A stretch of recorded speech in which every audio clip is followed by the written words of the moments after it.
Bueno, y hubo un gran terremoto, porque un ángel del Señor, descendiendo del cielo y llegando, removió la piedra y se sentó sobre ella. Su aspecto era como un relámpago y su vestido blanco como la nieve. Y de miedo de él los guardas temblaron y se quedaron como muertos.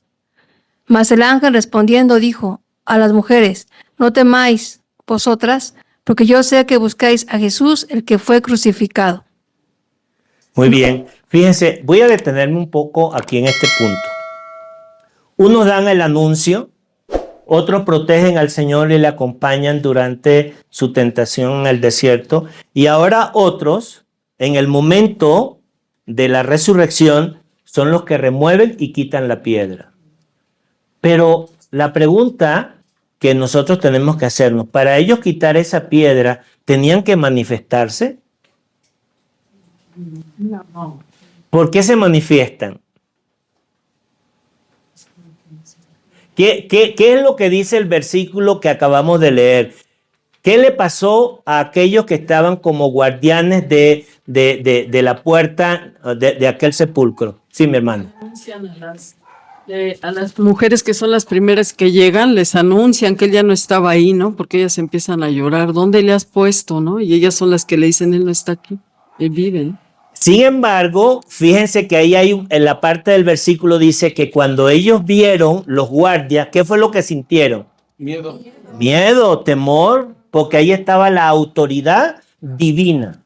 Entonces, lo que nosotros vamos a ir entendiendo, mis hermanos, en el estudio de estos ángeles, es que cada caso tenía un propósito en particular. Unos, como decía Rocío, se habían presentado como unos varones delante de Abraham para decirle todo lo que iba a acontecer allí en Egipto, en Sodoma y en Gomorra, con respecto a Lot y todo lo demás.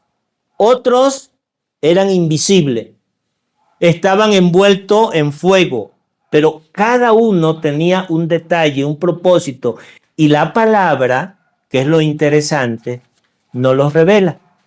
Yo les voy a hacer la siguiente pregunta para que ustedes vean la importancia de nosotros de detenernos sobre estos detalles. ¿Cuántos han leído el pasaje del día de la resurrección del Señor cuando la piedra fue removida y pasamos por encima el detalle de los ángeles? La mayoría. Pero exprésense porque los veo hoy como muy calladitos. Es decir, ¿cuántos de nosotros, por ejemplo, yo voy a hablar por mí, ¿verdad? Antes de empezar a hacer este tipo de estudio, llegábamos allí, los ángeles, y lo pasábamos como algo, como una parte histórica, pero que no tenía una relevancia. Pero cuando yo me detengo en el detalle de que eran unos ángeles que llegaron y removieron la piedra, y que además de remover la piedra, Dios permitió que los guardias que estaban allí lo vieran, porque eran seres invisibles, lo vieran. ¿Con qué propósito? Para que sintieran temor, porque debían de dejar un testimonio. Y cuando llegaron las mujeres y encontraron aquella piedra removida, que todavía no habían entendido qué era lo que estaba pasando, lo entendieron posteriormente. Y ellas fueron las que le dieron el testimonio a los discípulos, al resto, de que ya el cuerpo del Señor no estaba allí presente. Pero ellos no sabían del detalle de lo que había pasado con los ángeles. Quienes sabían del detalle de los ángeles, ¿quiénes eran? Los guardias, mis hermanos. Eran los romanos, eran los gentiles, para que precisamente pudieran tener un testimonio. ¿Y qué fue lo que precisamente, cuando llegó a la orden de Pilato y de todo lo que estaban allí como autoridades eclesiásticas de sacerdotes, qué fue lo que dijeron ellos sobre la versión? Sí, mi hermana. Los mismos discípulos habían robado el cuerpo, ¿no? Que ellos se lo habían llevado. Fíjese, Dios está sentando una base. Pero por otro lado, los mismos judíos estaban haciendo un invento. Y las dos versiones aparecen registradas en la palabra de Dios. Cuando nosotros estamos estudiando estas cosas, mis hermanos, nosotros, antes de seguir en una lectura, deténgase. Y mire lo que usted tiene que hacer a la hora de que usted esté leyendo la palabra de Dios. Usted se hace la siguiente pregunta: ¿qué querrá el Señor enseñarme con esto? Y usted no siga. Y va a llegar un momento en que al usted hacerse esa pregunta, ¿qué nos querrá enseñar? Porque si está escrito, es por algo.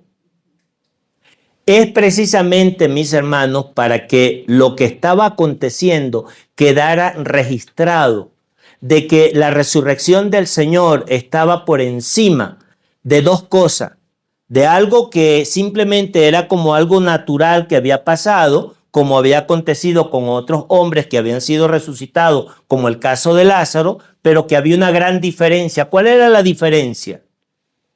Que Lázaro volvió a morir, mientras que en el caso del Señor no murió, porque precisamente Él tomó de sí mismo la vida que le correspondía, porque nadie podía quitarla. Él la había puesto, y así como la había puesto, la volvió a tomar.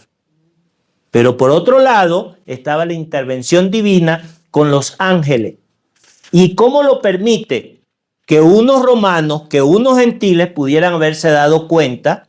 No, esto es un milagro, esto es algo poderoso por parte de Dios, porque unos seres especiales que no estábamos acostumbrados pudo remover esa piedra con fuerza y ellos sintieron temor. ¿Sí se entiende eso? ¿Por qué están calladitos, don Ángel? Sí, está interesante todo esto. Uno empieza a pensar y a volar su mente y a accionar el cerebro. Así es, así es. Porque, bueno, lo que acabamos de leer aquí en 28:2 dice, hubo un gran terremoto porque un ángel del Señor descendió. Entonces, en ese momento baja o desciende y surge el terremoto. Después dice, y hablando de que son ángeles espirituales, pero entonces, ¿cómo removió la piedra? ¿La empujó o nada más hacia un lado? Porque dice aquí, descendió del cielo llegando, removió la piedra y se sentó sobre ella. Entonces, ¿tienen cuerpo? ¿O cómo se dice que se sentó sobre la piedra? Son manifestaciones. Y luego dice, su aspecto era como un relámpago. Entonces, el aspecto que tenía, surgían rayos, relámpagos ahí y pues al verlos estos soldados, pues sí dice que aquí dice, no nada más sintieron miedo y temblaban, sino se quedaron como muertos. O sea, yo creo que les faltaba la de respiración. Todos ahí estáticos y queriendo exhalar el aire, ¿no? Para volver a la vida estos soldados, ¿no? Y dice, mas el ángel respondiendo dijo a las mujeres, entonces hablan también. Hablan, pero entonces si nosotros vemos aquí entre nosotros nuestro espíritu, ¿cómo habla a la otra persona? Con gemidos indecibles. Sí, entonces, pues eso era lo que quería. Pero no, usted me ha puesto eso en bandeja de plata para decir lo siguiente.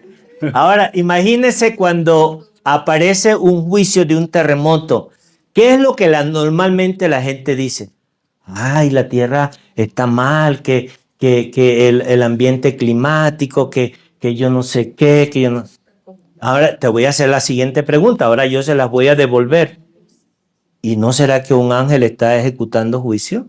Sí. ¿Por algún propósito, algo indefinido? ¿Una situación en particular? ¿Un pueblo que se merece tal cosa por una cantidad de brujería, de situaciones terribles que practican? La pregunta es, ¿no estará actuando un ángel? Así es. Ahorita me acuerdo cuando iba cruzando periférico y yo no vi nada, no vi que viniera un carro. En aquel entonces no estaba el puente de Vaqueritos, sino nada más era. Entonces di el paso y como que alguien sentí que me jaló y enseguida pasó un carro y nada más me detuve así. O sea, no había yo visto el carro allá. sino que di el paso y en lo que di el paso algo me detuvo y pasó el carro, pero yo creo que si hubiera dado el siguiente paso, no existiría yo. ¿Verdad? El ángel de Jehová acampa alrededor